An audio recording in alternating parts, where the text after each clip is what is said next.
Good afternoon, welcome. I am Digby Ricci, and this is the first in a series of lectures on analysing poetry. Today we are going to examine one of my favourite poetic genres, the dramatic monologue. And it would be a good idea by defining what we mean by a dramatic monologue. The best definition of a dramatic monologue is given by M.H. Abrams in this indispensable book, A Glossary of Literary Terms. There are many other volumes of literary terms, but Abrams's is, for me, the most succinct and the most useful. M.H. Abrams gives certain characteristics of the dramatic monologue, which you simply must know if you are studying this genre. Firstly, as the name suggests, the entire poem is delivered by a single speaker, and the speaker delivers this poem at a particular time, a critical point in a certain situation. Thus, Browning's Duke is negotiating for a new wife. Thus, Tennyson's Ulysses is striving to embark on a last adventurous voyage. He is addressing his sailors in the hopes that they will accompany him again on a final magnificent quest. In the poem, then, there must be evidence of an auditor, a listener, or even listeners. However, these listeners are present to us, the readers, only because of observations by the speaker. They do not speak themselves, they do not contribute to the poem, they are simply listening or observing. And so, in T.S. Eliot's very moving dramatic monologue, The Journey of the Magi, the Magus speaks to a scribe about the extraordinary, life-changing, soul-changing experience of seeing the infant Christ. And we are aware of the scribe's presence when the Magus says, "Take down this, asking the scribe to record what he is saying. The scribe, however, does not speak in the course of the poem. The dramatic monologue is a particularly appealing form of poetry to me because it is so complex. It enables the reader to relate very closely to a speaker, but also to criticize that speaker. It offers us an intimate relationship with the speaker, but it also invites us to judge that speaker, and judge harshly often. It depends on the speaker, of course. There is a wonderful dramatic monologue by John Betjeman in which he depicts an arrogant, silly, pompous woman in Westminster Abbey. It is set during the Second World War, and she is praying to her God, but addressing God as if he were her servant who has to act on her requests immediately. Now, she is not a detestable person, but she is a very foolish, arrogant, and bigoted person.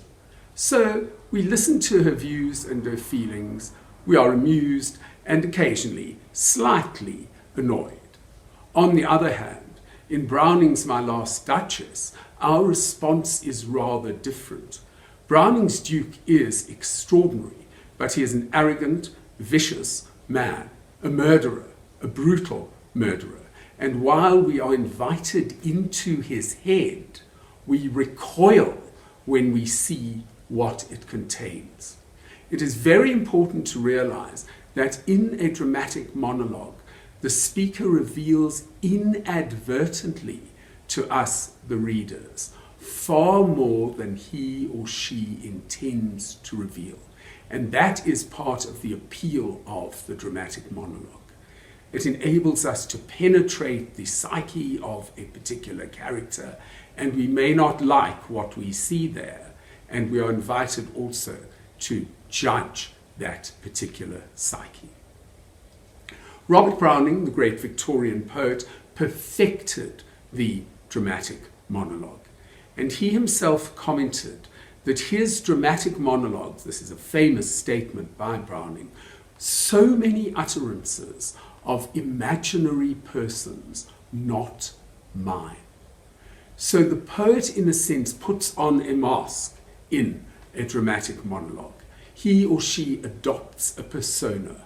You must never make the mistake of identifying the poet with the speaker.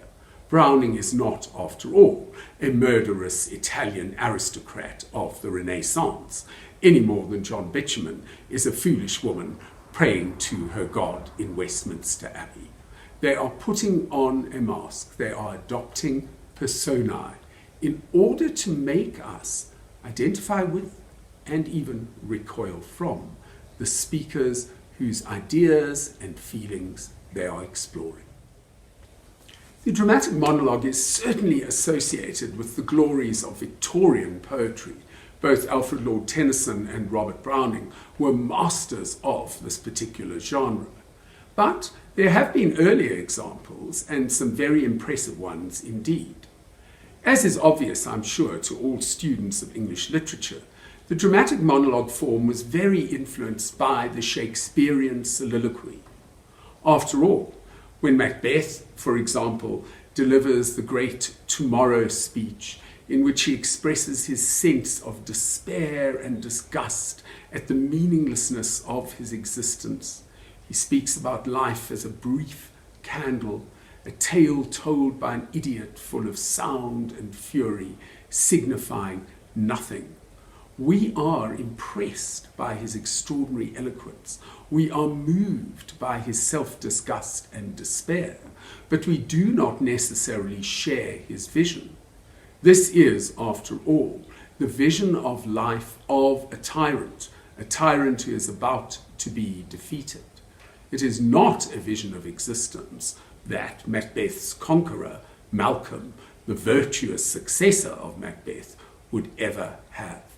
So we understand Macbeth's views. We even can pity his despairing vision, but we do not necessarily accept them. And that's the whole point. That's how a dramatic monologue works, and Shakespearean soliloquies are brilliant in making us into the minds often of outright villains. Think of Iago's soliloquies in Othello. We understand what the villain is made of, but we can recoil in sheer horror from what he is saying, while even admiring at times the diabolical cleverness of the workings of the man's mind. And now let's look at an Elizabethan example of a dramatic monologue. This poem, an English sonnet, is by Michael Drayton. Drayton was a friend of both Shakespeare and Ben Jonson, and many critics believe that Shakespeare's sonnets had a considerable influence on Drayton's sonnets. This particular sonnet is sometimes called The Parting, and on other occasions critics refer to it as The Lover's Farewell. It is a wonderful poem because as you read it, you become aware that the speaker is, in modern slangy language, not the language you would use if you were writing a literary analysis, kidding himself. In Shakespeare's Hamlet, there is a moment in which Queen Gertrude, while watching the play within the play, says of the player queen that the lady doth protest too much. And she is saying that the character is speaking too much, being too protective and self-defensive, and one does not really trust what she is saying. When we read this Drayton poem, we think that the speaker, the male lover in this case, is certainly protesting too much. He is self-deceiving. He is trying to convince himself that there is such a thing as a painless lover's farewell, what we would call in the modern cliche, the clean break, the happy parting, when actually there is no such thing. But let us read the poem now, and the points that I'm making will certainly become far clearer to you. By the way, I'm using for my text this wonderful edition of poetry edited by the great scholar and critic Harold Bloom.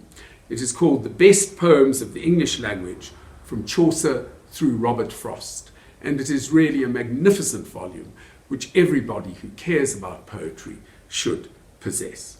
Here is Drayton's famous poem. Since there's no help, come, let us kiss and part. Nay, I have done. You get no more of me, and I am glad, yea, glad with all my heart, that thus so cleanly I myself can free. Shake hands forever, cancel all our vows, and when we meet at any time again, be it not seen in either of our brows that we one jot of former love retain. Now, at the last gasp of love's latest breath, when his pulse failing, passion speechless lies, when faith is kneeling by his bed of death, and innocence is closing up his eyes, now, if thou wouldst, when all have given him over, from death to life, thou mightst him yet recover. Now, in the first quatrain of this English sonnet, what exactly is happening? The speaker, the male lover, is bidding farewell to his beloved. He says, let us kiss and part. And if you were dramatizing this poem, if you were enacting it for an audience, a kiss would certainly be exchanged. The speaker then seems to prevent the embrace from being too prolonged. He says, no, you'll have no more of me, and I'm very glad that we can part in such a clean and painless manner. We must shake hands forever, and probably that gesture is performed as well. We must cancel all our vows, and if we ever meet again, there must be no indication on our brows. And remember that brow in Elizabethan English meant not only the forehead, which it certainly could mean, but the entire face. There must be no suggestion on our faces that we feel anything for each other. What is particularly brilliant about this poem is that the alert reader is able to realize quite early on in the poem that the speaker is deceiving himself. His tone is altogether too forceful, and he keeps repeating himself. For example, no, you'll have no more of me, he insists, and I'm glad, and then, yes, glad, that thus so cleanly we can part. He is striving to convince himself, striving to make himself feel an emotion which he does not genuinely feel. The use of hyperbole as well. We must show no jot of our former love if ever we meet again. The hyperbole, the over-forceful tone, the exaggeration of gestures and expressions of emotion, all of these factors make us think, yes, he is deceiving himself. He is not so eager to break up as he insists he is. And of course, we immediately start thinking, is there any such thing as a clean parting, a happy break between lovers? The dying man is struggling to breathe. The pulse is slowing. People are clustered around the bed. Those who are devout are praying for him. Create in your minds this extraordinary scene. People preparing to grieve the last moments of a person's life. But what is interesting to observe in the poem is that the figure is not actually dead. The pulse is fading. It's in the process of fading. Passion lies speechless. Someone is about to close the lids of the corpse, but they haven't been closed yet because the figure is not yet a corpse. The process of dying is taking place. But the sustained metaphor is very, very effective because it suggests that the speaker is still clinging to the idea that the love exists. It is dying but not dead. The use of the present participles, failing, kneeling, ironically suggest ongoing living activity. This is a figure dying but not yet dead. So the sustained metaphor introduces a desperate quality of hope. The speaker still hopes that maybe their love can be revived, that maybe they can get together again.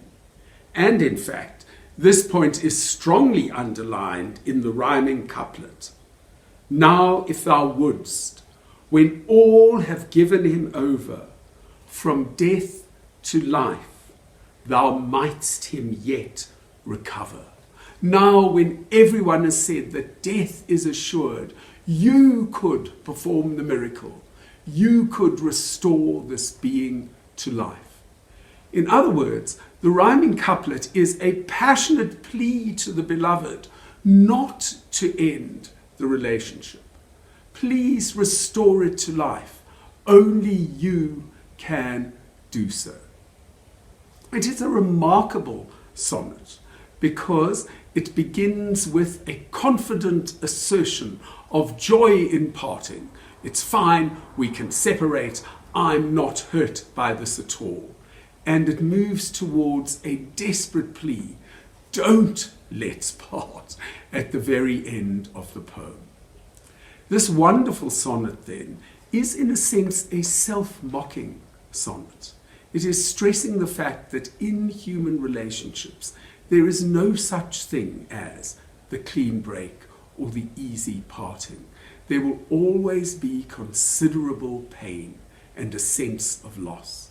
And even if we attempt to convince ourselves we've handled this extremely well and it couldn't have been neater and less of a cause of suffering, there will be suffering. And so Drayton makes extraordinary points about love in a way that contains a dry quality of humour.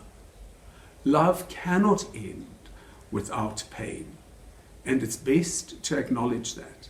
It's best not to strive to hide from it, because in the end, when you least expect it, your sense of anguish will be revealed. This confident lover bidding farewell ultimately moves to a desperate plea for the relationship to continue. He reveals far more about his vulnerability and his sense of loss than he ever wished to reveal. The actual structure of the poem, which is that of an English sonnet, also called a Shakespearean sonnet, assists Drayton to make his points with maximum effect. In the 3 quatrains, the first 2 quatrains are devoted to what we could call the confident self-deception of the lover speaker.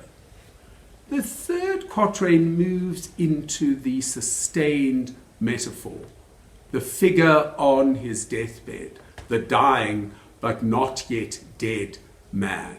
And then the rhyming couplet confirms what we have suspected from the beginning, that the speaker actually does not wish to abandon the relationship. Rather, he wants it restored. He wants it to continue. He wants the passion to return. It is a poem both poignant and, in a strange way, rather funny, for we recognize that the speaker is just like all of us, trying to convince himself, trying to emerge from a broken relationship with his dignity as intact as it is possible to be, and trying to hide pain. But as Drayton brilliantly suggests, this is not possible for any human being. So this is a remarkable short poem, a poem about loss and suffering, presented with that wryly amusing tinge of irony, as the speaker attempts to convince himself that there is no suffering involved in this breakup. This would be a good point at which to conclude the introduction to the dramatic monologue. We have looked at a brilliant early example of a dramatic monologue, a Renaissance poem, an Elizabethan poem. But the dramatic monologue's heyday is undoubtedly the 19th century, and we will move on to the great Victorian masters of this form, Robert Browning and Alfred Lord Tennyson. I look forward to speaking to you again soon.